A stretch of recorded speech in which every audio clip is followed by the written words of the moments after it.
Hello guys, this is सिंगा and welcome to सिंगा rider. तो लॉकडाउन चल रहा है, आप सभी घर में ही होंगे और सिर्फ किसी इंपॉर्टेंट काम के लिए बाहर जा रहे होंगे। तो सबसे पहले तो मैं आप सभी से बहुत बहुत बहुत बड़ा थैंक यू कहना चाहता हूँ, क्योंकि इतने टाइम बाद मैंने वीडियो अपलोड किया, उसके बाद भी अच्छा खासा रिस्पॉन्स आया है एंड आई होप और भी अच्छा रिस्पॉन्स आ सकता है और आएगा। तो बात करते हैं आज के टॉपिक की। तो आज का टॉपिक है what is maintenance cost of KTM Duke 200 और what are the maintenance tips. मतलब मेंटेनेंस टिप्स मैं आपको देना चाहूँगा जिससे आप अपनी बाइक को अच्छी तरीके से मेंटेन कर सकते हैं, जिससे आपकी जो एक्सपेंस है बाइक पे वो ज़्यादा ना हो।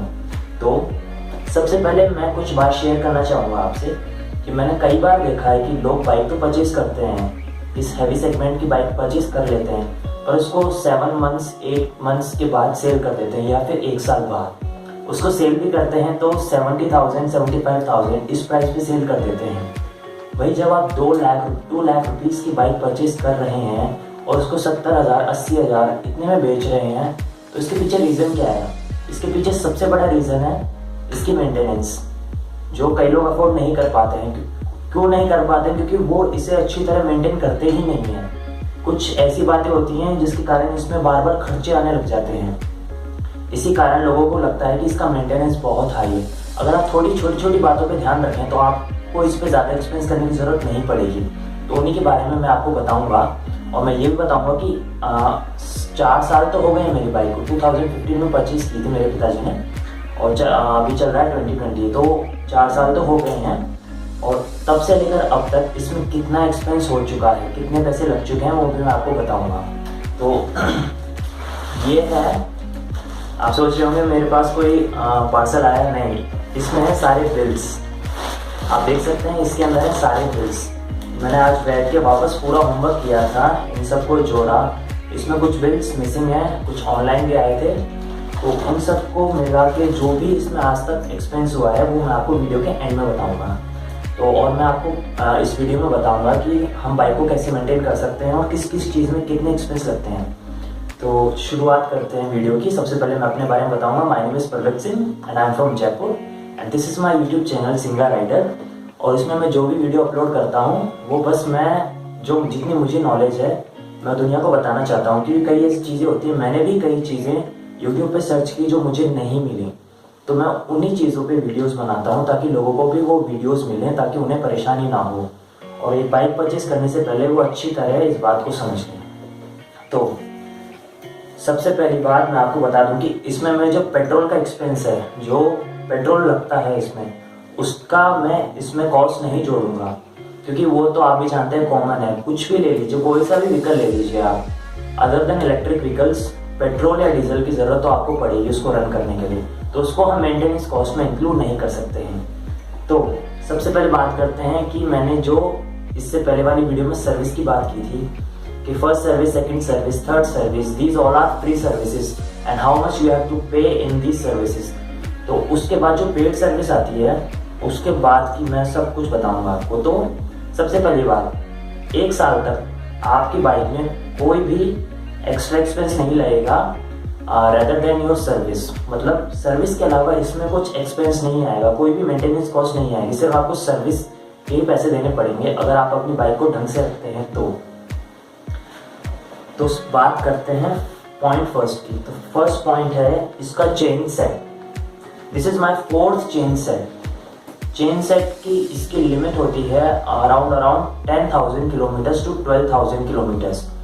ये 10,000 से 12,000 किलोमीटर तक ही चल सकता है, इसके बाद आपको इसको चेंज कराना पड़ेगा।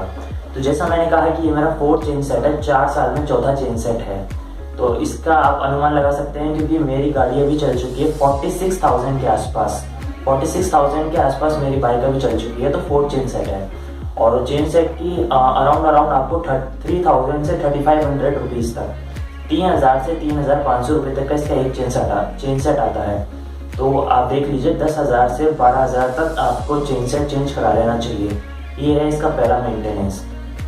अब maintenance tip for chain set. Her 500 kilometre पे आप इसकी चेन सर्विस करवा लीजिए। चेन सर्विस मतलब चेन को अच्छी तरह वॉश और चेन स्प्रे मतलब ल्यूब, चेन ल्यूब कर लीजिए। अगर आपको अपना चेन सेट है इसको ढंग से चलाना है तो और ज़्यादा चलाना है तो ये थी इसकी चेन सेट की मेंटेनेंस टिप और चेन सेट की कॉस्ट और कितना तक ये चल सकता है। दूसरी बात करते हैं इसका फ्यूल पंप। कई बार देखा है लोगों के फ्यूल पंप खराब हो जाते हैं, मेरा भी ये I think this one is third और फोर्थ फ्यूल पंप।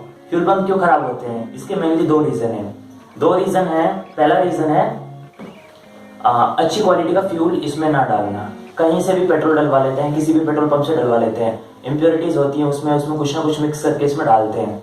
तो पहला रीज़न है फ्यूल पंप खराब होने का, इम्प्योर पेट्रोल या इम्प्योर फ्यूल। दूसरा रीज़न है प्रॉपर फ्यूल मेंटेन नहीं करना। अब आप सभी जानते हैं कि this is a fuel injection system, मतलब इस बाइक के अंदर फ्यूल इंजेक्शन सिस्टम है, जिसके कारण आपको अपनी बाइक में कम से कम 1.5 लीटर फ्यूल तो रखना ही पड़ेगा, नहीं तो आपकी बाइक का फ्यूल पंप खराब हो जाएगा। तो दूसरा यही रीज़न है कि लोग इसमें प्रॉपर फ्यूल नहीं रखते हैं, जिसके कारण इसका फ्यूल पंप खराब हो जाता है। अब फ्यूल पंप की कॉस्ट, आपको एक बार का फ्यूल पंप पड़ेगा अराउंड 4000 से 4500 रुपीज़ का, 4000 से 4500 रुपये का इसका फ्यूल पंप आता है। तो देख लीजिए, अगर अच्छी क्वालिटी का फ्यूल इसमें नहीं डलवाएंगे और प्रॉपर फ्यूल इसके अंदर नहीं रखेंगे, मतलब प्रॉपर फ्यूल की क्वांटिटी इसमें नहीं रखेंगे, तो आपका फ्यूल पंप खराब हो जाएगा। अब फ्यूल पंप कैसे खराब हुआ, इसका आपको कैसे पता चलेगा? तो इसका सबसे बेस्ट मेथड है, अब आप जानते हैं स्पोर्ट्स बाइक है, इसे आप कितना भी धीरे चला लो, एक बार तो आपके माइंड में आता है कि यार इसको भगा के देखते हैं। तो अब आप इसका जब फुल थ्रॉटल कर लेंगे तो आपको वो पिकअप नहीं मिलेगा जो आप सोचते हैं कि इतना पिकअप तो आना चाहिए। तो आपको उसी से पता चल जाएगा कि इसमें पिकअप जब नहीं आ रहा है, इसका मतलब इसका फ्यूल पंप खराब हो चुका है। और दूसरे आप चेक कर सकते हैं कि जब आप इसका इग्निशन ऑन करते हैं तो अपना कान फ्यूल टैंक पे लगा के देखिए, आपको एक मोटर रोटेट होने की साउंड आएगी। अगर वो साउंड नहीं आती है, फ्यूल पंप में बेसिकली क्या होता है, इसकी जो मोटर होती है वो खराब हो जाती है, वो मोटर रोटेट की साउंड आपको नहीं आएगी। इससे भी आप पता लगा सकते हैं कि इसका फ्यूल पंप खराब हो चुका है। तो ये बात थी फ्यूल पंप की और उसका आप कैसे मेंटेन कर सकते हैं। अच्छी क्वालिटी का पेट्रोल डलवाइए और इसमें जो लेवल है फ्यूल का वो बनाए रखिए। तीसरी बात करते हैं इसके फ्रंट फोक्स की। मैंने आपको मेरी वीडियो में बताया था, पहले वाली वीडियो में, कि इसकी फ्रंट फोक्स जो आते हैं वो बहुत ज़्यादा कमज़ोर कह सकते हैं इस बात को, कि इतने ज़्यादा स्टेडी नहीं होते, मतलब स्ट्रॉन्ग नहीं होते। तो इनका और जल्दी इनकी फोक सील्स जो होती हैं वो ख़राब हो जाती है, कट जाती है। क्यों ख़राब होती हैं? इसके दो मेन रीज़न हैं। पहला, कोई हैवी बम्प आ गया, कोई गड्ढा आ गया, उसमें आपने बाइक डाल दी तो ये इसके कारण आपकी जो फोक सील्स हैं वो टूट सकती हैं। दूसरा है जो फोक्स आप देख सकते हैं, ये सरफेस है, इस पर कोई भी डस्ट आ जाना, आपको दिख नहीं रही होगी वैसे तो, जो फोक्स होते हैं आपको स्क्रीन पे नजर आ रही होगी, ये जो फोक्स होते हैं इस पर कोई भी डस्ट पार्टिकल आ जाना या कुछ भी ऐसा पार्टिकल आ जाना जो इसकी फोक सील्स के अंदर चले जाता है, छोटी से छोटी डस्ट पार्टिकल से भी इसकी फोक सील्स कट जाती हैं। एक बार की फोक सील, आपको एक साइड की फोक सील पड़ती है अराउंड 1200 रुपीज़ की, 1200 रुपये की आपको एक फोक सील कॉस्ट पड़ेगी। तो ये भी एक मेंटेनेंस के अंदर ही आता है। तो इसको मेंटेन करने का सबसे बड़ा तरीका है टाइम टू टाइम आपकी जो फोक्स हैं उनको क्लीन करते रहिएगा और किसी हैवी बम में बाइक को धीरे कर लीजिएगा। अगर आप एक साथ उस हैवी बम के अंदर गाड़ी डालेंगे तो आपकी फोक सील्स डेफिनेटली ब्रेक हो जाएंगी। फोर्थ बात करते हैं इसके टायर्स की। इसका टायर रेंज, जो इसकी टायर की प्राइस रेंज है वो वेरी करती है 4000 से 10,000, 12,000, 16,000 तक भी इसके टायर आते हैं। तो ये मेरे दोनों टायर हैं, थर्ड टायर हैं, आगे पीछे के दोनों थर्ड टायर हैं, मतलब तीसरी बार डलवाए हैं मेरे टायर। तो टायर का तो बेसिकली ये है कि इसको अगर मेंटेन करना है तो इसमें जो एयर की जो कैपेसिटी होती है, एयर रेशियो होता है, उसको मेंटेन करके रखिए। 10 से 12 दिन के अंदर आप उसको चेक कराते रहिए, क्योंकि this one is radial tyre. इसमें क्या होता है कि अगर आप हवा कम रखेंगे तो यहाँ से जो कॉर्नर होते हैं ये ब्रेक होने लग जाएंगे, जिसके कारण आपका टायर चला जाएगा और एक बार का टायर आपको कम से कम 4000 रुपीज़ पे करने पड़ेंगे अगर आपको इसका टायर डलवाना है रेयर। फ्रंट आपके अराउंड 3000 से 3500 तक, मतलब 3000 से 3500 रुपीज़ तक आ जाता है। तो ये बात हो गई टायर की। अब सर्विस का तो मैंने आपको बता ही दिया था कि आपको कितना पे करना पड़ता है। तो सर्विस भी आप देख लीजिए कि आपके एक साल में कम से कम 4 सर्विस ज़रूरी होती हैं बाइक की। अब सर्विस अगर नहीं, एक भी स्किप हो जाती है, एक सर्विस या दो सर्विस स्किप हो जाती है, तो उसके कारण आपको कितना पे करना पड़ता है। सबसे बड़ा मेंटेनेंस मैं अब आपको बताता हूँ। रिसेंटली अराउंड 3 मंथ्स या 4 मंथ्स पहले मेरी बाइक के इंजन हेड, जो इंजन होता है ये डिफरेंट पार्ट्स में डिवाइडेड होता है। इसका जो सबसे ऊपर वाला पार्ट होता है उसे बोलते हैं इंजन हेड। उसका इसमें काम हुआ था और उसमें लगे थे, आई थिंक उसमें लगे थे 42,000 रुपीज़। उसके अंदर 42,000 रुपीज़ का खर्चा आया था। तो मुझे नहीं पता वो खर्चा क्यों आया था। तो मैंने जब पूछा था जो सर्विस कर रहे थे, जाकिर भैया, KTM रामबाग पे सबसे बेस्ट सर्विस वही करते हैं और पूरा इंजन का काम उन्हीं को दे रखा है। तो उन्होंने कहा कि इसके जो इंजन की लिमिट होती है वो 40,000 से 45,000 तक ही होती है, मतलब 45,000 किलोमीटर्स तक ही होती है। उसका पता कैसे चलता है कि आप जब नॉर्मली बाइक स्टार्ट करते हैं तो इसका साउंड अलग आता है, पर जब उस लिमिट पहुंच जाती है, मतलब जब इंजन हेड का काम होना ज़रूरी हो जाता है, तब बाइक की साउंड अलग से आने लग जाती है। खट खट खट इस तरीके की अलग साउंड आने लग जाती है। तो मैंने जब चेक करवाया तो उन्होंने कहा कि आपके इंजन का हेड का काम होना ही पड़ेगा, वरना बाइक क्या है बार बार रुक रही थी, मतलब बाइक बार बार रुक रही थी, स्टार्ट नहीं हो रही थी। तो मैंने चेक करवाया था तो उसमें अराउंड 42,000 रुपीज़ का खर्चा आया था। उन्होंने एक रीज़न ये भी बताया था कि अगर एक या दो सर्विस स्किप कर देते हैं, मतलब स्किप हो जाती हैं, तो उसके कारण भी आपको इतना पे करना पड़ सकता है। तो देख लीजिए, ये भी एक प्रॉपर मेंटेनेंस के अंदर ही आ जाता है। आप proper time to time service ज़रूर कराइए, वरना आपका इंजन भी सीज होने के पूरे चांस होते हैं।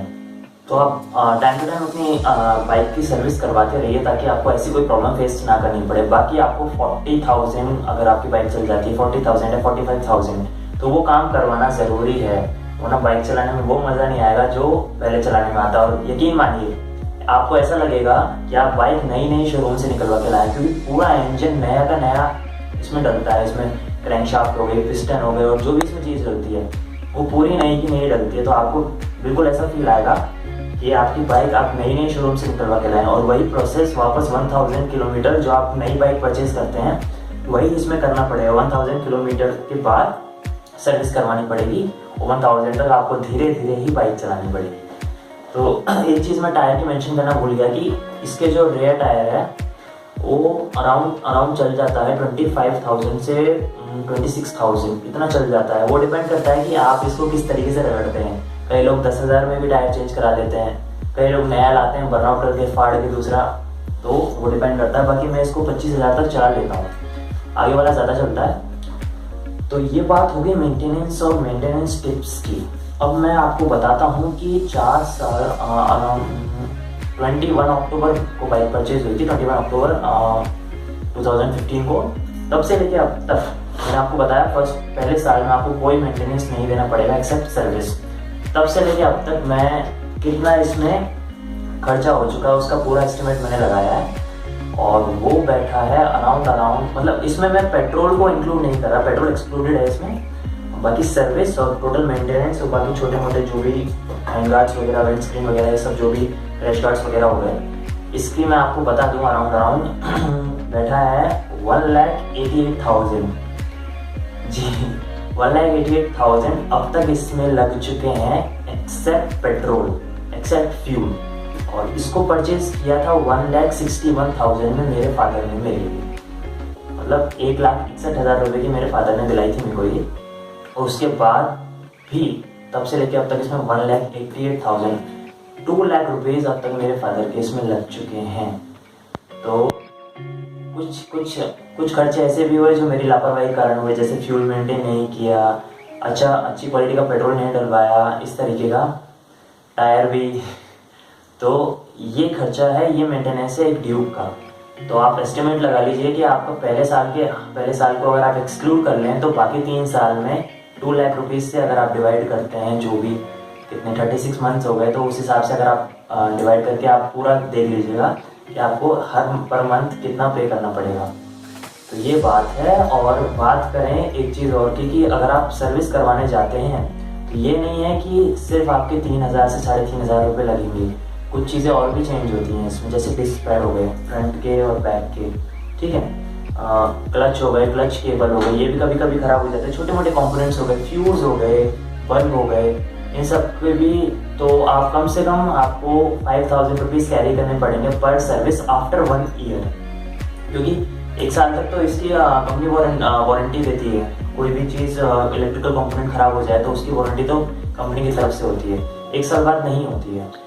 एक चीज़ मैं मेंशन करना भूल गया, हमेशा अपनी बाइक को कोल्ड स्टार्ट ज़रूर करें। कोल्ड स्टार्ट का मतलब कि आप जब भी अपनी बाइक को सुबह स्टार्ट करते हैं या आपकी बाइक को जब आप सुबह पहली बार स्टार्ट करते हैं तो उसको कम से कम 4 से 5 मिनट के लिए ऐसे ही छोड़ दें स्टार्ट करके। जिससे क्या होगा कि आपकी बाइक का जो इंजन ऑयल है वो अच्छी तरह पूरे कंपोनेंट्स जो इंजन है उनमें चला जाए, ताकि वेयर और टेयर के चांसेस बहुत ज़्यादा कम हो जाएं और आपके जो भी पिस्टन और ये हैं इन सब का मूवमेंट बहुत ही स्मूथ हो जाए। तो हम बाइक को हमेशा कोल्ड स्टार्ट ज़रूर करें। एक बात और रह गई बैटरी की, सेकंड बैटरी है, जब से बाइक परचेज की तब से लेकर अब तक सेकंड बैटरी है, तो बैटरी का इतना कोई इशू होता नहीं है। 4000 से 5000 के अंदर आपकी बैटरी आ जाती है। एक्साइड हो गई, एमेरॉन हो गई, एसएफ सोनिक हो गई, इन तीनों में से कोई भी बैटरी आप लगा सकते हैं। कंपनी की तरफ से इसमें आती है एक्साइड की, मेरे तो एक्साइड की आई थी और मेरे फ्रेंड की एमेरॉन की आई थी। तो तीनों में से कोई भी बैटरी आप यूज़ कर सकते हैं, तीनों ही अच्छी हैं। तो ये बात थी मेंटेनेंस कॉस्ट की और मेंटेनेंस टिप्स की, जिससे आपकी बाइक बनी रहेगी नई जैसी, चाहे कितने भी साल यूज़ करो। अब लोग मेरे को कहते हैं यार भाई बाइक बना रखी है, 4 साल में भी ऐसा लगता नहीं है कि पुरानी बाइक है। मेरे पिताजी का पैसा लगाया इसमें, टाइम टू टाइम मेंटेन करिए। तो ये कुछ छोटी छोटी बातें हैं जिसके कारण आप अपनी बाइक को लंबे समय तक चला सकते हैं। वो कहते हैं ना कि if you care things they last long, आप जितनी चीज़ों की केयर करोगे वो ज़्यादा चलेंगी। तो आज की वीडियो में बस इतना ही, एंड आई होप आप सभी को आज की वीडियो पसंद आई होगी। एंड कमेंट में आपकी जो भी क्वेरीज हैं, कुछ भी ऐसी चीज़ जो आपको समझ में नहीं आ रही है रिलेटेड टू दिस बाइक और एनी अदर बाइक, आप कमेंट में ज़रूर टाइप करें। मैं उस पर एक नई वीडियो बनाऊंगा या फिर आपको पर्सनली छोटी सी वीडियो बना के सेंड कर दूंगा। तो आज के लिए इतना ही, एंड प्लीज़ इस वीडियो को लाइक करें, मेरे इंस्टाग्राम को शेयर करें। आपकी मेरी स्क्रीन पे आपकी स्क्रीन पे मेरा इंस्टाग्राम हैंडल आ रहा होगा, please and like share subscribe comment. जय हिंद, जय भारत।